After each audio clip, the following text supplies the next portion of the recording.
Hey everybody, it's Rick Janson with Top Cloud Agents, and I'm excited today to have David Upchurch on the phone with us. We're on our show today. I'm going to start off with our disclaimer that the materials and content discussed on this show are the opinions of Rick Janson and or my guests. This information is intended purely as general information, sharing our experience. It's only for the listeners of the show. Listeners should conduct their own due diligence and research before making any business or investment decisions. And this show is produced completely independently of eXp Realty and is not endorsed, funded, or otherwise supported by eXp Realty directly or indirectly. That said, I am super excited to have David Upchurch with eXp. He's a recent icon agent. And David, for those on the show that have never heard of you or aren't familiar with you, can you just kind of dive in a little bit to your background, who you are, and how you got here? Absolutely. So I always joke and say that I got drugged into this business kicking and screaming in 1998. And I was working in kind of the social services. I was a psychology and counseling psych major in college and was kind of working in that field for a while, and had a buddy that just kept dragging me into this business. And, I put my toe into it, and within about 5 or 6 months, I knew this was it. And so I right? Quit my full-time job in 99, and this is all I've done since then. So I survived 08, 9, 10, 11, and 12. And here I am. I actually did a video yesterday on my Facebook page about, just us as humans. We have peaks and valleys, right? We go through highs and lows, whether it's personal or professional. And there was a book that I want to promote one more time on your show. It's called Peaks and Valleys. Okay. Literally about that thick. I'm not a big reader, but it really changed my mindset and helped me get out of that valley that I was in financially. And when you're in a financial valley, you obviously go through personal valleys as well. Yeah, absolutely. I'll make a note of that. I'll read it too. I'll put it on my Amazon list today. It's a great book. I even tell people, even if you're on that high, because we all go through highs and lows, even if you're on that high, it's a good book to read. So got started in the business in like I said, 98. I was in Indianapolis, Indiana. That's where I'm from. Okay. And I moved to Las Vegas, Nevada. Didn't know a soul. Moved out there to open up a real estate company in 2003. Is that your own firm, or is that somebody else's firm? It was a small boutique firm that was opening up. It was based out of Indianapolis that was branching out and opening an office there. So I physically moved out there, and my wife and I said we had 2 small children at the time. So we said, you know what, no more than 4, maybe 5 years, and we want to go someplace where we can actually set down roots. Yeah. And we were there just at 4 years, maybe just even under 4 years, and moved to Charlotte. Didn't know a soul in Charlotte. So all these agents that talk about I can't move because I don't know how to start over. That's a mindset that you need to get rid of. Yeah. You got the effort, and you can go ahead. No, I say you absolutely can do it. You just have to have the tenacity and the effort to push through. Yeah, absolutely. I'm with Harris Coaching right now, Tim and Julie Harris. But my coach last year had a firm in Minnesota. He moved to San Diego, not knowing a soul, and did 20 million his first year. He's like, it's not about where you are. It's not about your sphere of influence. It's about how you actually work your business, and whether you're working in your business and doing business, or whether you're just kind of selling to your cousins. Right? That's right. So you moved to Charlotte. You made a successful transition. How did you get your business back up and running? What was your? So in 2000 and, went through the downturn, and, I had built a team and lost a team and built a team and lost a team. And it was obviously just me during the downturn, and then started really, I switched to doing short sales in 2000 and probably 12-ish. For me, it was either short sales or REOs. Yeah. And I wanted to go the short sale route, even though the REO route was probably, there was more of them. Yeah. I just personally had a problem with helping the banks. If I had a choice, I would rather help the person than the bank. No disrespect to people that were helping the banks. It's perfect, But for me, if I had a choice, I went ahead and went the short sale route. And really, that's how I survived. I mean, I knew nothing about short sales, but I had to put food on the table. I mean, Yeah. this So how did you go about getting your short sale business? And how did you survive? Because there's nothing short about a short sale. Google pay-per-click, man. Yeah. Okay. Good old Google pay-per-click, and just really letting people know that I did some. I think I may have even then done some farming, or I think I did some mailers to pre-foreclosures. Okay. But I'll be honest with you, the majority of it was Google pay-per-click. Nice. Yeah. People typing in what's a short sale, because people, that word was kind of a buzz. Right. But I hated it. I mean, like I said, there was nothing short about a short sale. Yeah. So that was just my way of being able to survive the business and not have to go get a real job. Because, I do love what I do, so I don't really consider this a job anymore. Yeah. And then really grind it hard in 14. I did about 20 some million just on my own. That's awesome. And then 2015, I was probably right at that 22, 23 million, and had tried during those couple years. I had a couple of buyer's agents that would come and go. And I put a post out on Facebook in September, may have been August or September of 15, thinking I need to find somebody for January of 16. Yeah. Because I'm gonna really kick it up a notch. And Laura Hill, she's still with me. She's still a killer. She does about 14 million a year as a buyer's agent on my team. She's a beast. And she came in and really just took over all my buyers, let me focus on the sellers. So 2016, it was just me doing the selling or listings, her doing the buyers, and then one admin. Yeah. And then once that grew, we brought in another buyer's agent. We had two buyer's agents in 2007. So 16, I actually left KW. So I was with KW from 12 to 15. Okay. Went out on my own, opened up my own boutique, David Upchurch real estate firm. Started kind of growing a little bit there. Hired a second buyer's agent. So we had this 2,000 square foot office, and it was me, two buyer's agent, and an admin. Build it and they will come. Takes up about 500 square feet, maybe. Yeah, build it and they will come mentality. And just kind of progressively started building from there. And last year was my first year out of production. So 2018, I was completely out of production, and we did 180 sales for right at about 60 million. Wow. And I sold 3 houses. That's fantastic. Which was for me, that was exactly what I wanted to do. Sure. And then, so when did you switch over to eXp? So eXp was actually introduced to me in 2015 when I was thinking about leaving KW and opening up my own firm. Sure. And I did this.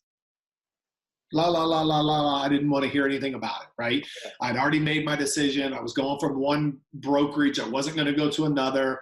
I didn't see value. And the reason I didn't see value is because I had blinders on, mm-hmm. right? You can't see value when you're not listening or looking at it. And came over, started my own business. We were killing it. We were crushing our numbers. Like 2017, our goal was 80 sales. We did 114. So it was reintroduced to me again in 2018. Actually, it wasn't really even reintroduced. I started seeing all these other mega agents that I know all over the country, that I have personal relationships, start taking their brokerages over. Yeah. And it got my attention. And I'm like, wait a second. These are smart people. These are smart business people. Maybe I should take my blinders off to this whole eXp thing and at least look at it before I say no. Yeah. And I spent 4 days just immersed. And I really, what I was doing was I was trying to find out why I shouldn't do it. Sure. And I called 2 buddies of mine, the guy that drugged me into this business in 98. And I called a buddy of mine, a real estate buddy of mine in New York. Production levels are pretty close to the same. Our growth was about the same. And we were just kind of accountability partners. And I called both of them. One of them is a risk taker, and one of them is more of your analytical thinker, So I called them strategically and said, I'm seriously thinking about doing this. Like, this is crazy. I mean, I'm going to take my entire brokerage, which is killing it, doing more than I thought. And why am I doing this? Why am I even thinking about doing this? So please tell me what I'm missing. Yeah. Do I have beer goggles on here? You know, am I looking at this through rose-colored glasses? Tell me why I shouldn't do it. Yeah. Within 2 days, they were both on at eXp. Wow.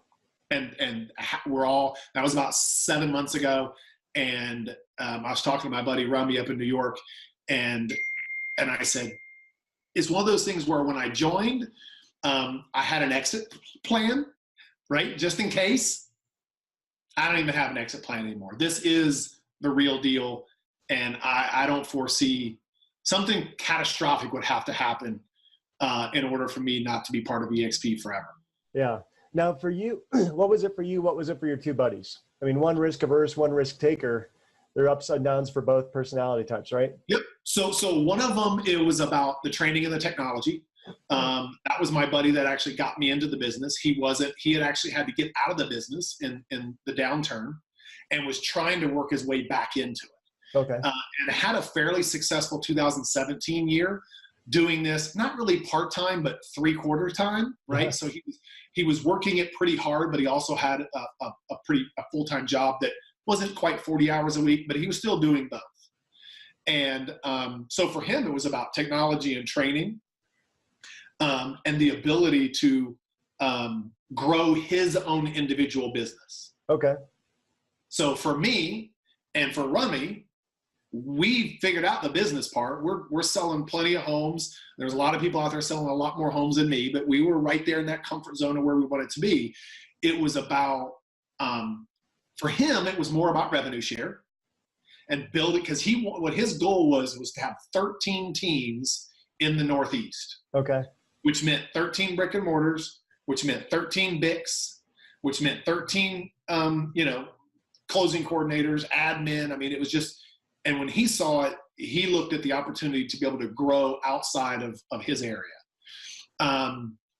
For me, it was about revenue. The revenue share was very appealing. The stocks were very appealing.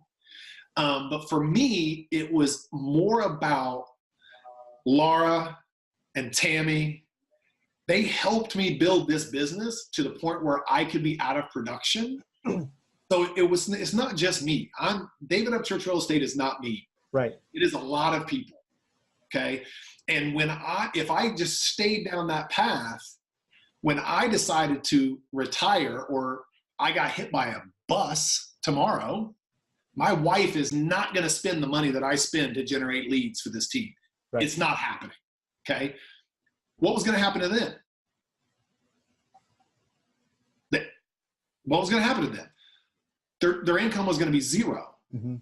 And with eXp, I saw an opportunity to bring them to the same financial table that I have with the recruiting and the attracting and the building their own organization. Now, whether they do it or not is up to them. Sure. But at least I've given them an opportunity that there's no way I could give them if I wasn't affiliated with eXp. Yeah. So really about helping the people that helped me get to where I am today. And what I didn't realize, and I have soon realized, is another benefit to me was it's made my brokerage better. How so? That's an interesting, I want to circle back to the team thing, because I think that's really, really pivotal. Yeah. A lot of people don't understand that the mega agents, the big team leaders that are moving over, aren't necessarily doing it for themselves. And you're a prime example of that. You're doing it because the people that you love, the people that have built revenue for your family, deserve to be taken care of too. And I really want to circle back to that. 1,000%. Yeah. But you said there was something else there. So let's dive into that. So it made my brokerage better, right? Yeah, exactly. It was able to make, the technology. The technology, I mean, we have the CRMs, right? I mean, the KV Core is fantastic, but we already had that. I was paying for it, right? I still had that. The training is huge. I mean, just massive. I would have people come in to my office and they would want to work for David Upchurch Real Estate. And I literally after I met with them for a while, brand new agent, I would tell them to go to KW. Yeah, go get trained on their dime. And I wasn't saying go to KW and train and come back to me. That's not what I was saying, okay? Because I think that's unfair when other brokers do that to KW. Right, it is. What I was saying was, and I would say this in the interview, and they would be like, what? I'm going to disappoint you. I'm going to. Yeah. I know what you need as a new agent, and I'm not set up to be able to handhold you. Right. I can't give you the accountability. I can't give you the I'm not set up for that. Yeah. Right. So I'm going to disappoint you, and you're going to leave. Yeah. And what I would rather happen is you go somewhere else and get trained. They built their organization on that. Now, do that. Now, if in the event in the future you want to come back and talk to me, I'll always have a conversation. But I never would say, go there, do the training, and come back. That's just not, that wasn't me. Yeah, that's not ethical. So now with eXp, what I can do is I absolutely, truly believe that I can now put them with eXp and the training is better. Because that's a big statement. The people that are doing the training are icon agents. You know, I don't know, I know very little about calling expired leads. I know nothing about calling for sale by owners. That's not how I built my business. Okay. But I know other forms of marketing. I do a ton of farming. So I live in Charlotte. So Charlotte, you know, yay big. And then there's this little suburb on the south of Charlotte, actually in a different county, where I built my organization. I mean, I really focused on that one suburb and 2 zip codes. And we do about 20,000 farming pieces every 3 weeks. Wow. Signage everywhere. The only Zillow thing that I pay for is those zip codes, and that's it. So they really can't do a lot of Facebook target marketing for that area, a lot of retargeting for that area. So really, no matter where they go, they see my stupid face, right? So I really built in a small area. Yeah.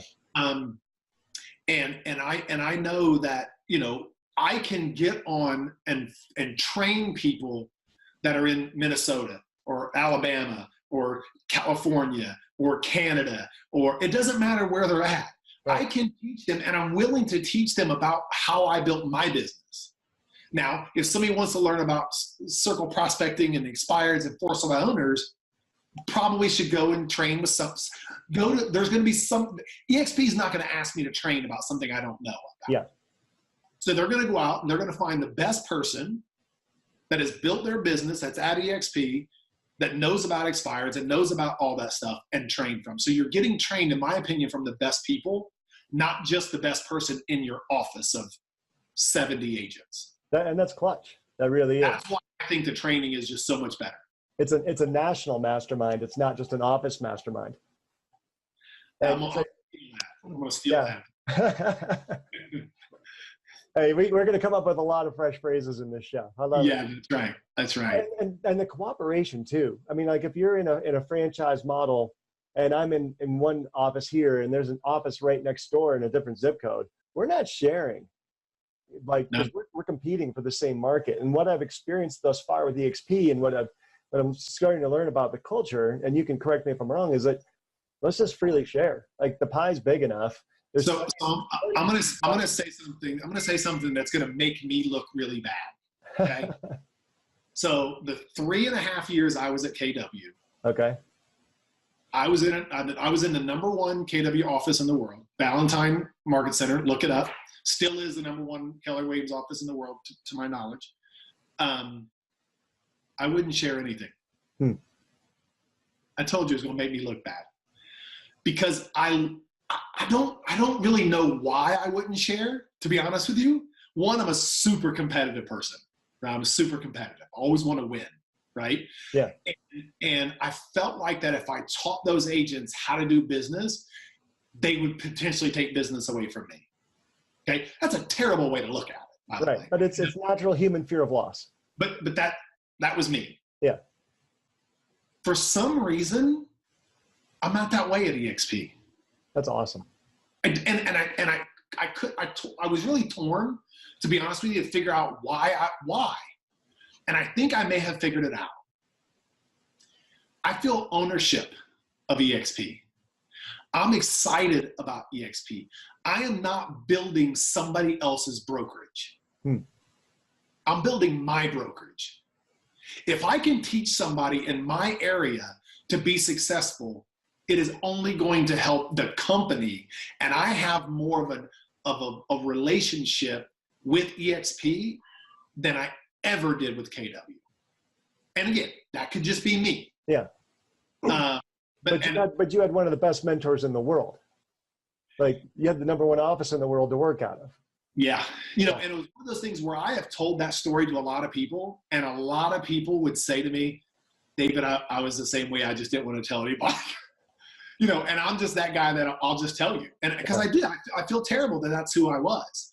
But I really believe a lot of it had to do with ownership, and the sharing that goes on at eXp and the connection, which is so weird, because you would think there would be a disconnect.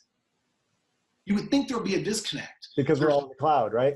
Yeah, because you're not in an office. You're not, you know, you would think, but for me and everybody that I know, and listen, Charlotte is one of the fastest growing eXp cities in all of eXp.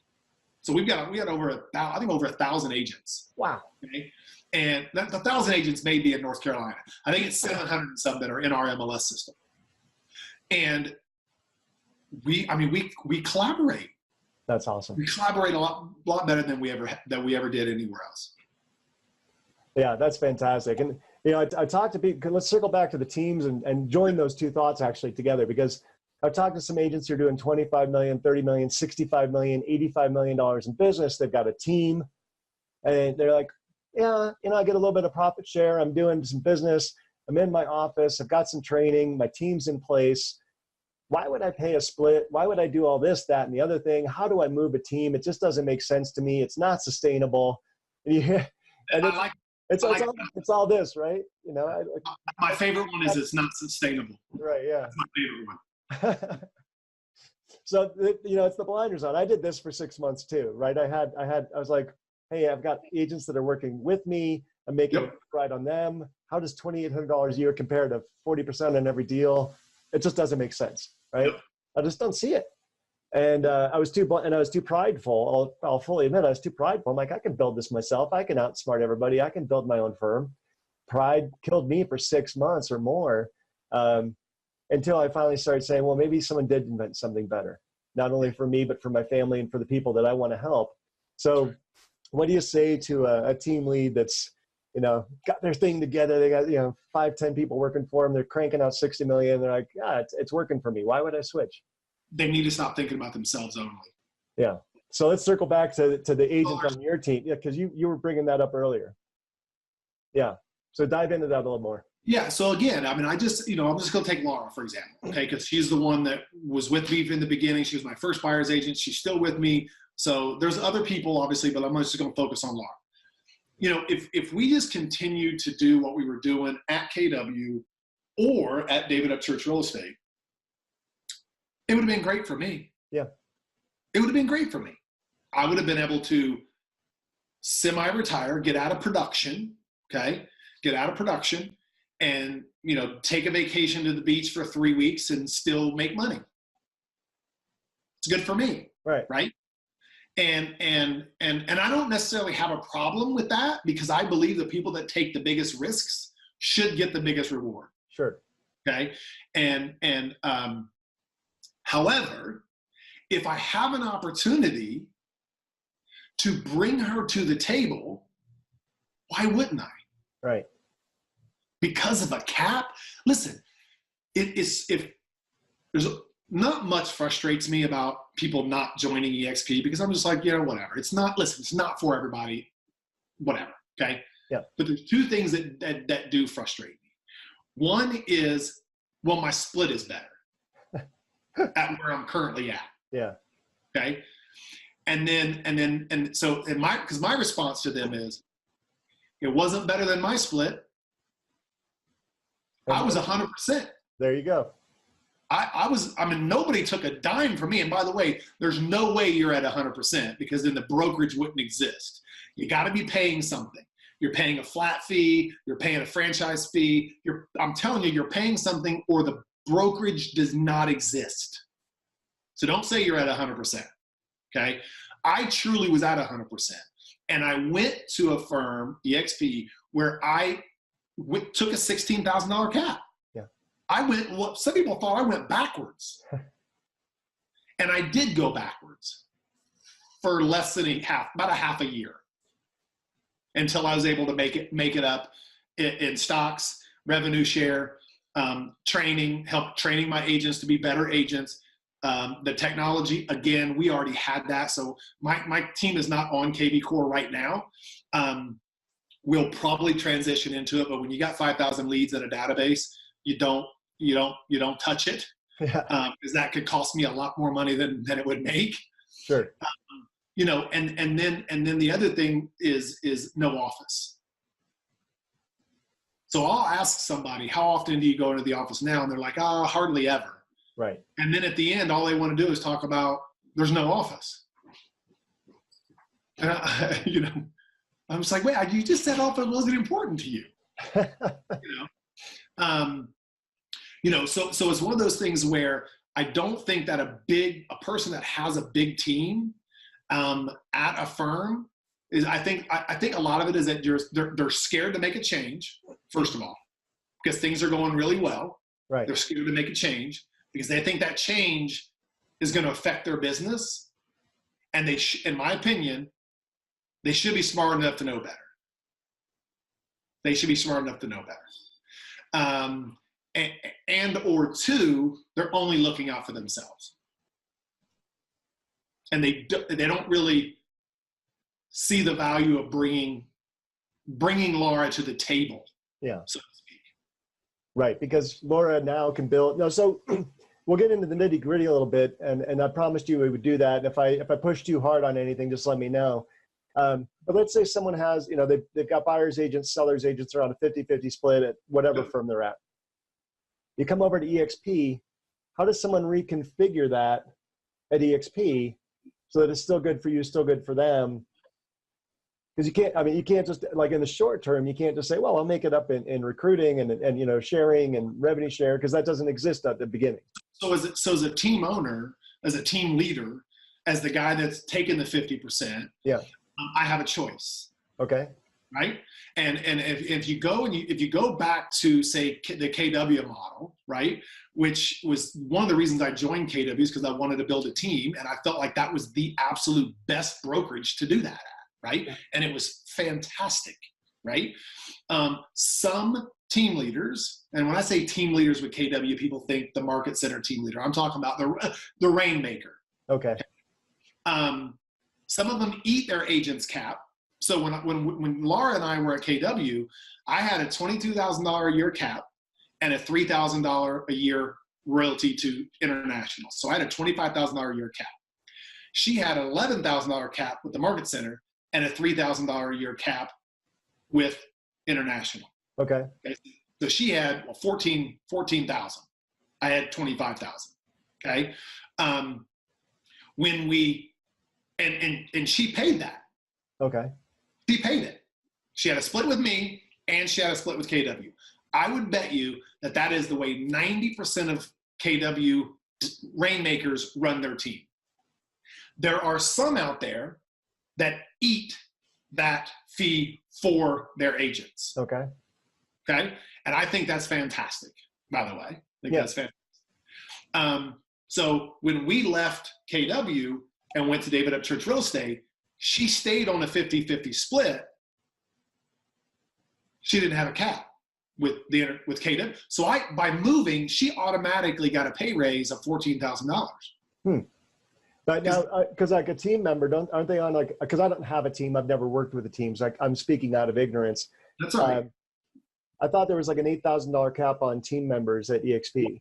I'm talking about prior to me going to eXp. I'm talking about when So at Upchurch Realty, when you had your own thing. When I left KW, we were on a 50-50, and then she had a 6% royalty and a 30% and up to 14,000, and then she stopped. So at Upchurch, she got a $14,000 pay raise right out of the gate. Yes. Yeah. Okay. Then when we went to eXp, she went back to having an $8,000 a year cap. Okay. And obviously she wasn't super excited about that. Let's just face it. She wasn't super excited about that. Now I have a choice again. Do I pay it for her, just like I could have at KW, or do I have her pay it and try to show her the benefits? And once I went through all the benefits, she was more than willing to pay that $8,000 cap. Okay. So if somebody has a team at KW, their agent already has a cap with the office anyway. And so you take the cap and then you split after that. So what 50-50 and everybody pays their own portion. Yes. So right now, this is how I do it on my team. Okay. I don't know how everybody else does, but this is how I do it on my team. Let's say we got a $10,000 commission check. And let's say it's 50-50. Laura gets 5,000, I get 5,000. Let's say that neither one of us have capped. Yeah. eXp is going to take 20% from my 5,000. They're going to take 20% from her 5,000. Okay. Okay. Now there's the $25 broker review fee. There's E&O. I pay all those fees. Okay. She still has her cap that she has to pay. Got it. That's a good way of structuring it. Yeah. That's how But I appreciate you breaking that down, because I'm going to be talking to teams. Other people watching the show are going to be talking to teams. And if you're like, I was on my own for 16 years. Yeah. I was on 100% commission split for 16 years. I had agents working for me, kind of like you. Yep. And so again, it's one of those things like, well, if you're not familiar with a model, it's hard to speak to that model. So I appreciate you sharing that. Yeah. Yeah. You know, but you're very right. Yeah. Like that. There's just opportunity. There's more opportunity for Laura to be able to slow down and stop selling houses and still receive a check every month 1,000,000 times better than anywhere else. So how does that work at eXp now? So she's a team member of yours. She's got an $8,000 cap. She does. And she's, you're paying all the other dues and everything else. But someone approaches her and says, Laura, man, you're a beast of a buyer's agent. I see you moved to eXp. You're crushing it over there. I want to join eXp. Can she sign up under a team member? Or can the new person? 100%. Okay, so Laura can build her own revenue share. That was the benefit of bringing Laura. That was what I meant by Laura is now at the table with me. Nice. And she's paid on the same model that you are. Same. Yeah. The absolute only difference between Laura and myself is I'm paying 16,000. She's paying 8. I have the ability to icon. She doesn't. Aha. Because she's only paying 8. 8. Got it. If she chose to pay 16, she could also icon. Right. Now, there is also what's called now a mega team. Okay, what's that? And I forget the exact parameter, so hopefully this is, but I'm going to get you close to it. Okay. I think you have to close 100 transactions for the year. Your team has to close 100, and you have to have, I think it's 10 capping agents. You can bring those agents down to a $4,000 a year cap. Wow. So you can have 16, 8, or 4. And again, even if for those people that I know, like Rummy's, his people are on a 4, I think. Okay. So if they're on a 4, they're still getting the same stock options. They're still getting the same revenue share. Everything's identical. The only difference is they're paying less in cap and they can't icon. That's the only. That's fantastic. Now, you iconed in your first, because you joined, remind me what month of? My first closing with eXp was in July. July of 2018. Yes. That's fantastic. And so you iconed, what was it, November, December? It was actually the very end of October. End of October. That's cranking. And for folks who don't know, explain reaching icon to them. So it's $3 million. It's like you reach your cap of 16,000. Yep. So as soon as you cap, you're going to go to 100% and minus a $250 transaction fee. Okay, so you're going to get 100% of your commission minus $250. Yeah. You pay that $250 20 times, so you have 20 more closings, and I'm 99% sure those rentals and referrals can count towards that 20. They can, as far as I know too. I'm 99% sure, but I've heard that. Yeah. And the reason I'm 99.9 is because they just count how many times you paid that $250 transaction fee. Once you do that 20 times, eXp is going to consider you an icon agent, and they're going to automatically give you $12,000 of eXp stock dropped into your account. That's amazing. Now, it has a 3-year vesting period. Those $12,000. Right. eXp has 2 events per year.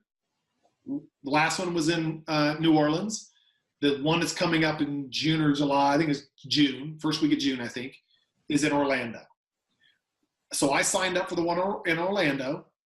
I attend that, which I'm going to. When I get back the next month, they're going to drop $2,000 more in stock, and there's a 0 vesting period. Wow. Then the next event, they're going to drop an additional $2,000 with no vesting period. So I will now have received my entire $16,000 back in the form of eXp stock. So you're on 100% commission. I'm actually going to be, and I told someone the other day, I said, I believe, and I don't know where we're going to end up, but I believe at the end of the year, I will probably be, if I count my stock, I think I'll be at about 110 to 111% commission. If I don't count my stock, I'll probably be about 106%. And no other firm pays that. I don't. Yeah. So I literally will receive more money with revenue share and stock, or let's just say revenue share. Yeah. I will receive more money in revenue share than I paid eXp for anything. That's my monthly fee. That's my cap. That's my transaction fee. That's my E&O. No matter, I'll be about 106%. So I went from David Upchurch Real Estate 100%. Now I'm at eXp and I'm making about 106%. And that's in about what, 7 months? I think that'll be a 12-month mark. Okay, the 12-month mark. That's still record fast. I mean, that's pretty awesome. Now, you mentioned revenue share, and that's obviously one of the appeals of eXp. It's not the only appeal. You've mentioned technology, the benefits to your team, training, the national masterminding. But the revenue share is a draw. It's hard to deny. And so how are you sharing that with people, or how are you going about, kind of growing your virtual firm? So I'm not very good at it. I'll just be honest with you. I'm not a recruiter. Awesome. I don't really go out and really try to attract agents to eXp. I'm passionate about it, as you can kind of see. I'm almost a little rejuvenated. So people see that on social media, and when I talk about eXp, they can see that I'm excited about it.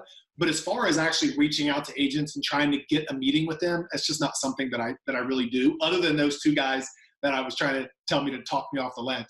I have 17 people in my main line, my front line. And not being good at it. And of those 17 people, 2 of them were the guys that I talked about originally. And 1 agent I chased for about 5 months. And I'll tell you why I chased her in a minute. And everybody else came to me. They PM'd me, they texted me, they sent me an email saying, hey, David, I saw that you joined eXp. I see a lot of people joining. Do you mind meeting with me and explaining what this is all about? Yeah. Right? The 1 person I chased, we did a cross-sell together about 3 years ago. And I was probably just opened up David Upchurch Real Estate at the time. May have even been still with KW, I'm not sure. And she was an awesome agent, had a great experience with her. She was hysterical. We just hit it off really well. We became Facebook friends, and really have just kind of, I've enjoyed some of her posts because she's just funny. But never met her after that. Never went to lunch, never saw her at an event, just social media friends, right? And I know she does about 6 or 7 million a year. And I got sick and tired of seeing her posts on Facebook with her yard sign, with the brokerage's name this big and her name on a little tiny writer. Oh. And I just was like, what are you doing? You're too good for this, right? Stop branding your brokerage. Stop branding your brokerage. You own your own business. You need to market yourself. So we met. We had lunch. I asked her where her business came from. She did about 7 million last year. And so I said, okay, how many transactions was that? And I can't remember how many it was. Say it was 20. I said, okay, well, how many of those did you generate? And how many of those were given to you by your firm? And she goes, what do you mean given to me by my firm? And I'm like, well, like the brokerage generated the lead and handed it to you. She goes, no, all 20 of them were mine. And I literally was pulling my hair out. I'm like, what are you doing? So we did the math with her cap. $47,000 is what she paid her office. And I said to her, you are not leaving this booth until you tell me what value you got for $47,000. Yeah. And as soon as she couldn't explain it to me, she realized that the value wasn't there. It's the only agent that I chased. And I only chased her because I respected her. That's awesome.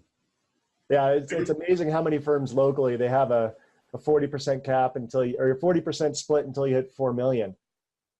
That is a lot of money. It's crazy. Listen, I left KW. The only reason I left KW was because I started feeling that it wasn't a win-win anymore. Okay. I felt like the value that I was getting was less than I was giving. Sure. And I use that example a lot. And I said, listen, in any relationship, whether it's a business relationship, whether it's a personal relationship, it has to be a win-win. If one person feels like they're giving more than they're getting, they're going to leave the relationship. They're going to. They are. If my wife is giving me more than I'm giving her, she's going to divorce me. Right? I mean, if I have a best friend and they're giving and giving and giving and I'm never giving back, they're going to stop being my friend. Same thing in business. Yeah. I just felt like that I was giving more than I was getting. So I took that money and opened up my own firm. I do not feel that way at eXp. Nice. I just don't. Yeah. I feel like it's a mutual benefit. Well, and one of the things when you talk about kind of helping Laura, I guess the retention has to be just insanely better. Because once she starts getting like 3-4 people working with her, she starts getting she starts seeing 5,000-10,000 shares of stock. Why would I leave? So that was luckily, knock on wood. I really haven't, at David Upchurch Real Estate and my team, I really haven't had turnover since Laura. I had a lot of turnover before Laura, and a lot of that had to do with, I tried to grow my business too fast. Okay. I didn't have enough business for me and a buyer's agent. I was trying to be a team when I shouldn't have been. So that's my fault, right? And 2, I didn't find an animal. Because to be productive in this business and do this at a high level and the expectation that I have, you have to be fully committed to this business. And I was hiring agents that were, I want to be a realtor, but I don't want to do all the work. Yeah, yeah. And as soon as I found Laura, I realized, 1, it was perfect timing because I was overwhelmed with the business. I had too much. My daughter, she's 15 now, and I'm going to say she was probably 8, 9-ish. We're sitting at the dinner table, and my phone, somebody texted me, and I picked it up, and I'm responding to the text messages, 8:30 at night or 8 o'clock at night, whatever, dinner time, on a random Wednesday. And my daughter looks at me and says, you ought to just marry that. Well, we ought to just call that your marry me phone because you should just marry it. My wife looked at me, didn't have to say a word, and the look she gave me was, that hurt a little bit, didn't it? I got up, I put my phone over on the table, I sit back down at the dinner table, or I put it over in the kitchen, sit down at the dinner table, and I said, I will never bring my phone to the table again. And honestly, it was kind of at that moment that I realized I was too busy. I was neglecting, and I was too busy, and I needed a buyer's agent. Yeah. And Laura's a beast. So I really don't have a lot of turnover because I try to hire the right way. But yeah, why would anybody leave eXp when they're earning revenue and they got all this stock sitting in the bank? Yeah. And really, to be honest with you, even if you don't have those things, why would you go somewhere else where you're going to pay more money in splits? It just makes no sense to me. Yeah. So one of your reasons for switching over was, here you were out of production, selling 3 homes, yeah, living comfortably, managing your business. You have a great team built, and you say, okay, I want to take care of my team, right? I want to get out of it just for me. Now I'm in it for them. That's one why. Did you have another why behind you? Because I don't. Money's never someone's why, right? There's obviously gobs of money to be made here, and I'm never going to make an income claim about this company. I think they're pretty self-evident if you break down the model. But like, what's a why for you? Like, why are you doing this as opposed to? So it honestly was the number one reason, really. Once it dawned on me that I could bring those people to the table with me, it was almost a no-brainer for me. That was really the light bulb moment for me. Okay. Obviously, I knew that at some point, if I continued down the path that I was going, one of two things would happen. I'm 47. So, by 55, I'd like to be sitting on a beach somewhere, buy a beach house with my wife and enjoy my life. Right. Right. And not have to even run the business. Like, I want to be like out of the business. Right. So I can either sell my business, which people talk about selling their real estate business all the time. And I'm like, name me 5 people that sold their real estate business where it was life-changing money. Right. Slow down, big boy. You're not selling your business for $20 million, right? Slow down. So I would now have to hire somebody to run the business. And I just believe that the business would start to take a downturn. Because I just don't. No one's going to run it, no one's going to run it, not like me, because not like I'm the best person, right, but it's my baby. I raised this thing. I raised it from nothing. No one's going to be passionate about my business. They're only going to be passionate about their own business. Sure. So eventually I felt like it was going to take a dive. Well, what happens when it takes a dive? I can't sit on the beach anymore. I got to go sell houses because I still got, I'm planning on living to at least 85, right? And 2, all the people that came to the table that helped me build this business, the Lauras and the Tammys and the Dawns, they're now broke. What are they going to do, right? So that was one. That was one scary thing for me. 2, fast forward 5, 6, 7 years, they're going to leave me and go to eXp. It's the best. It's the best model out there. I love it. I hadn't thought about that. I'm going to be sitting there at 80 years old, sitting at a kitchen table, trying to tell somebody why I would charge 6% commission. I don't want to do that. So if I don't go, they're going anyway. I mean, what? I say this all the time. Sometimes all it takes is a calculator. Yeah. They're going to get a calculator one of these days, and they're going to figure it out. I just really believed it was where real estate was going. And I really believe that I should jump on that train and do this together. And then the other thing, obviously, was the ability to grow my team through eXp. So I have 59 people in my entire downline.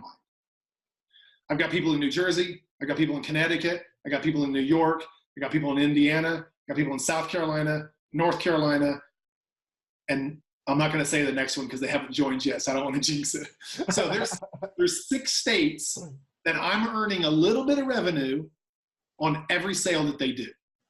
So again, fast forward to 10 years from now or 8 years from now when I'm 55 and I'm sitting on that beach, I can potentially shut this all down and still have revenue coming in, or hire somebody to run it. And if they run it into the ground, I'm still making revenue off of the people that are in the business and building the business and helping me build the business with me. Yeah. So there was definitely a financial benefit to me. Let's not act like there wasn't. There was. Sure. But I really, truly, the number one thing was once I realized that I could bring those people to the table with me and I could help other people change their lives, it was game on for me. Yeah. And that's awesome. Because you mentioned your like funniest or biggest like objections.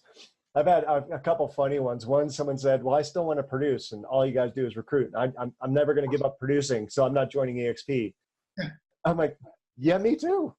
You know, like, listen, no one's stopping selling homes because of eXp. Like, we're still realtors, right? We're still helping people. We still have that passion. That's why we got into business.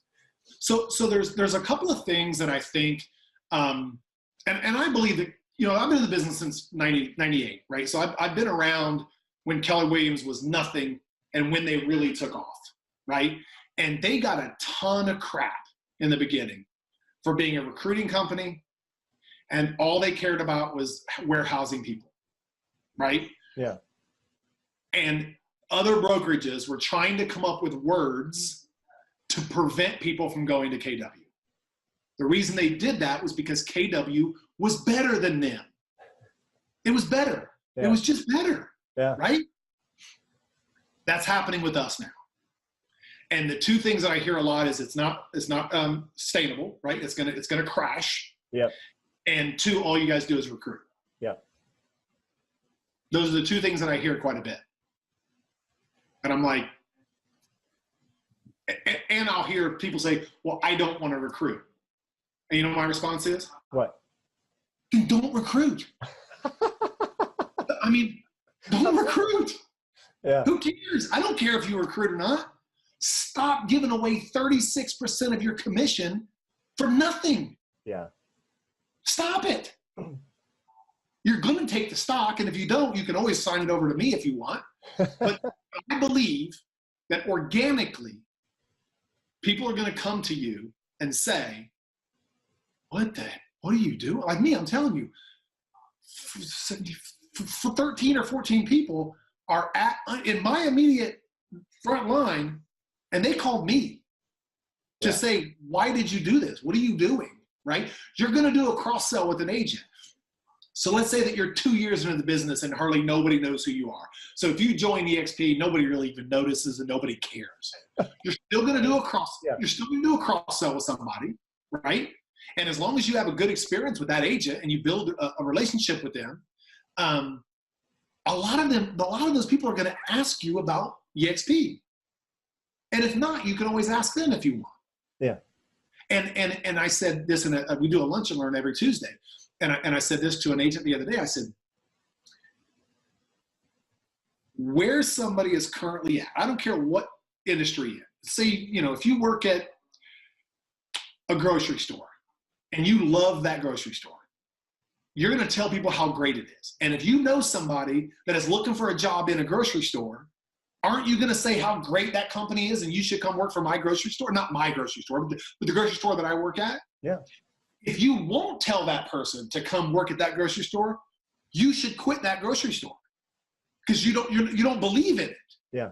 Right. So if you're at eXp and somebody asks you about it and you're ashamed or you don't want to tell them, you don't see the benefit, then leave, go somewhere else. But I truly believe that once you're here and you're on it, you're going to see it with your own eyes. You're going to see that people are passionate about it. You're going to see the stock. You're going to see the potential. And then when people ask you about it, you're going to be excited and you're going to try to get them off their train and onto your train. So I'm going to ask selfishly here, and this is for the benefit of everybody watching as well. I've been preparing to prepare on my lunch and learns. I've got concepts, materials. But I haven't done one yet. I'd love to because I'm very passionate about the company. How are you getting people in the seats? How are you sending your invitations out? Why do people care and why would they come? Yep. So let me ask you a question first. Sure. How long have you been preparing? 4 weeks. It's about 3 weeks too long. Exactly. Maybe 2 weeks too long, right? Yeah. If for us, like I said, I mean, Charlotte really has a lot of people. eXp has really kind of exploded here for us. And so we have a lot of people inviting people to these lunch and learns. So I may get up and do a lunch and learn, and not one person I brought into the lunch and learn. So if these people join, they're not joining under me. They may be joining under somebody that I don't even know. Mm-hmm. Because I'm open to anybody can come to my lunch and learn. Anybody. Again, it may not financially benefit me if you join eXp, but it's going to benefit the company, and I want what's best for the company because I feel ownership in this company, and I want to try to make eXp the best real estate company in the world, the largest, the most productive, the one that changes more people's lives than other than the owners and the brokers. I want the agents' lives to change as well, not just off of their own back, but when if they're helping build something, they should be rewarded for it. Yeah. So a lot of that has to do with just word of mouth. I mean, we're not texting, we're not spam emailing, we're not cold calling, it's all relationship based. So we do have a lot of people that are trying to get people in these seats. And listen, there's times where we've got 7 people in the audience. Yeah. And there's sometimes we've got 35. Rummy, I told Rummy, we did one, I want to say it was in November, October, November. And I told he wanted to do his first lunch and learn up in New York. And I said, you get 25 people to come and I will fly to New York and do it for you. He had 72 people signed up. So he's the man to ask how you do it. I'm going to get him. Hey, can you invite him on the show for me? Because I haven't met Rummy yet. Absolutely. Rummy's a good guy. I'd love to have him on. Absolutely. We believe in this company. And I want to see it grow. And whether I'm going to financially benefit from it or not, it doesn't matter to me. Yeah. I just want to see the company continue to grow, because as the company continues to grow, it's only going to help. I tell people all the time, if I own stock in Apple, I want Apple to do well. Now, the only way I can help Apple is to buy their products. Right. They're not calling me on the phone and asking me anything about how to help make their company better, right? But I still, as a shareholder, I still want that company to grow. At eXp, I can actually influence the growth of the company. And I believe in it. So I'm excited about it. Yeah. And that's the purpose of the show too, nobody on this show do I make a dime off, right? Yeah. I'm not in anybody's revenue tree. I'm not in anybody's, you're not in mine. I'm not. You and I've never even met. No, we met on the show, which is awesome. But but I'm just in the 6 months leading up to me joining, and since the time I have joined, the amount of disinformation out there is just overwhelming. And the fact that we can national mastermind, the fact that I can tap someone on the shoulder and say, hey, you know what? You're more successful than me. Teach me, teach others. And you said yes. Like, what a blessing that is. That wouldn't happen in any other company. And I want to share the culture wheel that they share as a picture at eXp is very, very real. Yeah. So I did, they invite, once they invited me. So I think it's every Friday. They have a training class called iConversation, right? So they invite 3 icon agents up on the stage, and I think we had 140 some people in the audience from all over, and they just interviewed those icon agents, right? And some of those agents or some of those people that are in that audience, when I was talking, I didn't resonate with them. They don't like to farm. They don't want to sell 180 homes a year. And they probably just turned me off, right? Which was fine. Hopefully they got something from the other panelists or the other panelists. But I had 11 people reach out to me either through workplace, Facebook, and I gave everybody my cell phone number, or text me. And I spent, 20, 30 minutes on the phone with each one of them. One of them I spent like almost an hour on, just trying to help any way I can. And I couldn't name 3 of those people because I don't know them. Yeah. But you know what? They're in the family, so I'll help them any way I can. I think that's fantastic. I really do. And it's not just me, right? I'm not trying to pat myself on the back. No. I was a terrible person 5 years ago and wouldn't help anybody. Yeah. So I've grown, right? But that's just the culture at eXp. I mean, I'm sure the people that called those other panelists, those panelists did the exact same thing. No doubt in my mind. Yeah. I think that's really wonderful. And that sort of access, especially for me, is I was an independent broker, right? Trying to do it all on my own, lift it all on my own. I wasn't with a franchise, but I'd take every course I could find, every coach I could find. But the ability just to be able to, just say, hey, there's a night conversation this Friday. I don't have to be any special, know anybody special, have any connections whatsoever. I can be in the smallest town in the smallest part of the smallest state and learn from icons. I think it's a great name for that program. It really is. I do too. I think it's awesome. Yeah.